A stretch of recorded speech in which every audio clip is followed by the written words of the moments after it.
श्री गणेशाय नमः। रामचरितमानस बाल कांड 236वां दोहा। जानी गौरी अनुकूल सियहि हर सुन जाई कही, मंजुल मंगल मूल बाम अंग फरकन लगे। गौरी जी को अनुकूल जानकर सीता जी के हृदय को जो हर्ष हुआ वह कहा नहीं जा सकता। सुंदर मंगलों के मूल उनके बाएं अंग फड़कने लगे। हृदय सराहत सी लोन लोनाई, गुर समीप गवने दऊ भाई। राम कहा सब कौशिक पाही, सरल सुभाव छुअत छल नाही। हृदय में सीता जी के सौंदर्य की सराहना करते हुए दोनों भाई गुरु जी के पास गए। श्री रामचंद्र जी ने विश्वामित्र जी से सब कुछ कह दिया, क्योंकि उनका सरल स्वभाव है, छल तो उसे छूता भी नहीं है। सुमन पाई मुनि पूजा कीनी, पुण्य शीस दो भाइन दीनी। सुफल मनोरथ हो तुम्हारे, राम लखन सुनि भये सुखारे। फूल पाकर मुनि ने पूजा की, फिर दोनों भाइयों को आशीर्वाद दिया कि तुम्हारे मनोरथ सफल हों। यह सुनकर श्री राम लक्ष्मण सुखी हुए। करी भोजन मुनि बर विज्ञानी, लगे कहन कछु कथा पुरानी। विगत दिवस गुरु आयशु पाई, संध्या करन चले दो भाई। श्रेष्ठ विज्ञानी मुनि विश्वामित्र जी भोजन करके कुछ प्राचीन कथाएं कहने लगे। इतने में दिन बीत गया और गुरु की आज्ञा पाकर दोनों भाई संध्या करने लगे। प्राचित सी ससी उएऊ सुहावा, सिय मुख सरिस देखे सुख पावा। बहुरी विचार कीन मन माही, सिय वदन समहिम कर नाही। पूर्व दिशा में सुंदर चंद्रमा उदय हुआ। श्री राम चंद्र जी ने उसे सीता के मुख के समान देखकर सुख पाया। फिर मन में विचार किया कि यह चंद्रमा सीता जी के मुख के समान नहीं है। 237वां दोहा। जन्म सिंधु पुनि बंधु विषु, दिन मलिन संकल्प। सिय मुख समता पाव किमी, चंदुवा पुरु रंग। खारे समुद्र में तो इसका जन्म, फिर विष उसका भाई। दिन में यह मलिन शोभाहीन निस्तेज रहता है और कलंकी काले दाग से युक्त है। बेचारा गरीब चंद्रमा सीता जी के मुख की बराबरी कैसे पा सकता है। घटई बढ़ई बिरहिनी दुखदाई, ग्रसहि राहु निज संदेहि बाई। कोक शोक प्रद पंकज द्रोही, अवगुण बहुत चंद्रमा तोही। फिर यह घटता बढ़ता है और विरहणी स्त्रियों को दुख देने वाला है। राहु अपनी संधि में पाकर इसे ग्रस लेता है, चकवे को शोक देने वाला और कमल का बैरी है। हे चंद्रमा, तुझ में बहुत से अवगुण हैं जो सीता जी में नहीं है। विदेही मुख पट तर दीने, होई दोष बड़ो अनुचित कीने।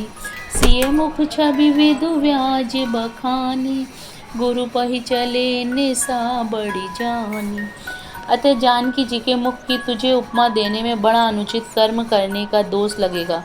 इस प्रकार चंद्रमा के बहाने सीता जी के मुख की छवि का वर्णन करके बड़ी रात हो गई।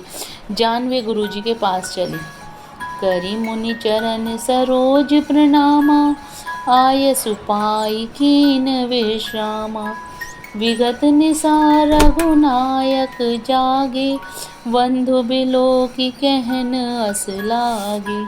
मुनि के चरण कमलों में प्रणाम करके आज्ञा पाकर उन्होंने विश्राम किया। रात बीतने पर श्री रघुनाथ जी जागे और भाई को देखकर ऐसा कहने लगे। उयऊं अरुण अवलोकहु ताता, पंकज कोक लोक सुखदाता।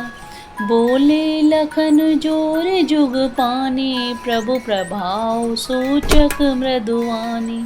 हे तात, देखो कमल चक्रवाक और समस्त संसार को सुख देने वाला अरुणोदय हुआ है। लक्ष्मण जी दोनों हाथ जोड़कर प्रभु के प्रभाव को सूचित करने वाली कोमल वाणी बोले। 238वां दोहा। अरुणोदय सकुचे कुमद, उड़गन ज्योति ली मलिन। जिमि तुम्हार आगमन सुनी, भये नृपति बलहीन। अरुणोदय होने से कुमुदिनी सकुचा गई और तारागणों का प्रकाश फीका पड़ गया। जिस प्रकार आपका आना सुनकर सब राजा बलहीन हो गए हैं। नृप सब नखत करहीं उजियारी, टारी न सकहीं चाप तम भारी। कमल कोक मधुकर खग नाना, हर्ष सकल निसाब साना। सब राजा रूपी तारे उजाला करते हैं, पर वे धनुष रूपी महान अंधकार को हटा नहीं सकते।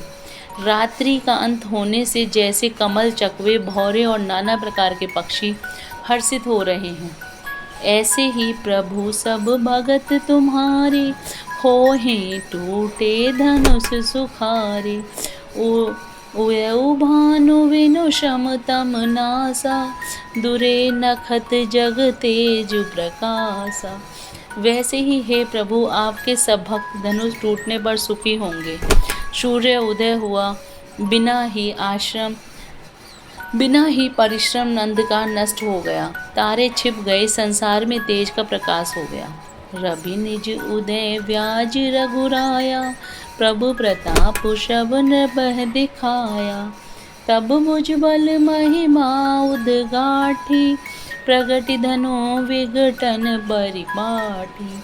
हे रघुनाथ जी, सूर्य ने अपने उदय के बहाने सब राजाओं को प्रभु का प्रताप दिखलाया है। आपकी भुजाओं के बल की महिमा को उद्घाटित करने, खोलकर दिखाने के लिए ही धनुष तोड़ने की यह पद्धति प्रकट हुई है। बंधु बचन सुनि प्रभु मुस्काने, होई सुचि सहज पुनीत नहाने।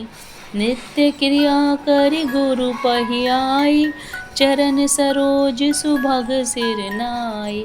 भाई के वचन सुनकर प्रभु मुस्कुराए। फिर स्वभाव से ही पवित्र श्री रामचंद्र जी ने शौच से निवृत्त होकर स्नान किया और नित्य कर्म करके वे गुरुजी के पास आए। आकर उन्होंने गुरुजी के सुंदर चरण कमलों में सिर निवाया। सतानंद तब जनक बुलाए, कौशिक मुनि पहि तुरत पठाए। जनक विनय तिन आई सुनाई, हर से बोली लिए दो भाई। तब जनक जी ने सतानंद जी को बुलाया और उन्हें तुरंत ही विश्वामित्र मुनि जी के पास भेजा। उन्होंने आकर जनक जी की विनम्रता सुनाई। विश्वामित्र जी हर्षित होकर दोनों भाइयों को बुलाया। जय Shri Ram. Please like and subscribe the channel.